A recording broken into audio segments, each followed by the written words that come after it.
Measurement of reaction rate. As we have already seen, reaction rate can be determined by measuring the change in concentration of any of the reactants or products at constant temperature. If a reaction involves more than one reactant, then it is better to select that reactant whose concentration change can be measured accurately and conveniently. Concentration change can be determined by any of the following methods depending upon the nature of the reactant or the product selected for this purpose.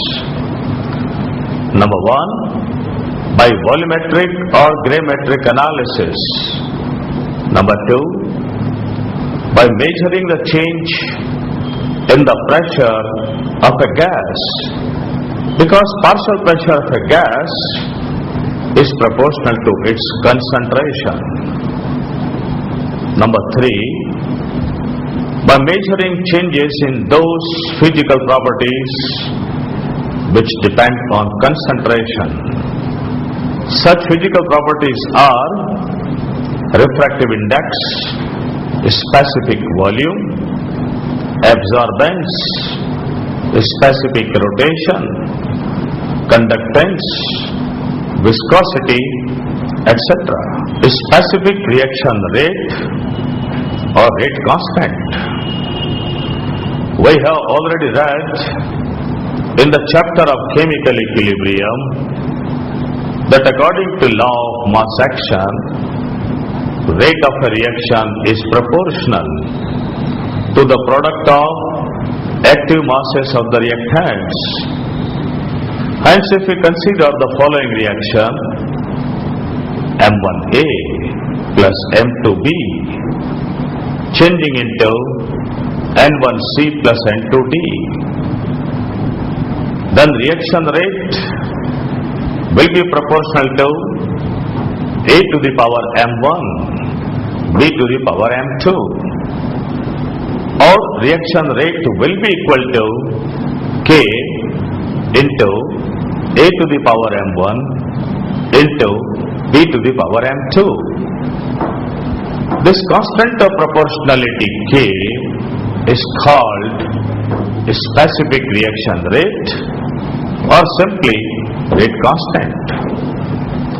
A specific reaction rate is defined as the rate of a reaction at constant temperature when the concentration of each reactant is unity. Remember, K does not depend on concentration. It depends only on temperature. Therefore, if we consider a specific example, say H2 plus I2 changing into 2HI, then minus dH2 by dt will be equal to minus di2 by dt, and that would be equal to K into concentration of hydrogen into concentration of iodine. Such type of expressions which give mathematical relation between rate of reaction and concentrations are called rate expressions or simply rate law. Therefore, for the reaction H2 plus I2 changing into 2HI, we can write rate equal to K concentration of hydrogen into concentration of iodine, and this becomes a rate law for this. According to this relation, if we double the concentration of hydrogen or iodine at constant temperature, then the rate of reaction must be doubled. Or if we double the concentration of both, then the rate must become 4 times the old. In fact, it it is erroneous to predict rate law from the balanced chemical equation for the reaction. Rate law for any reaction is in fact an experimentally determined quantity. For example, if we consider the following reaction: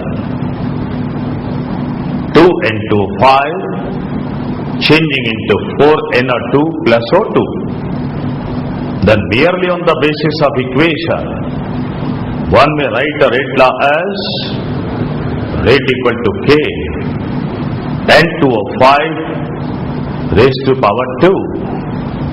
But this is wrong, because according to this, if we double the concentration of N2O5, then rate must become 4 times, while actually it becomes double only.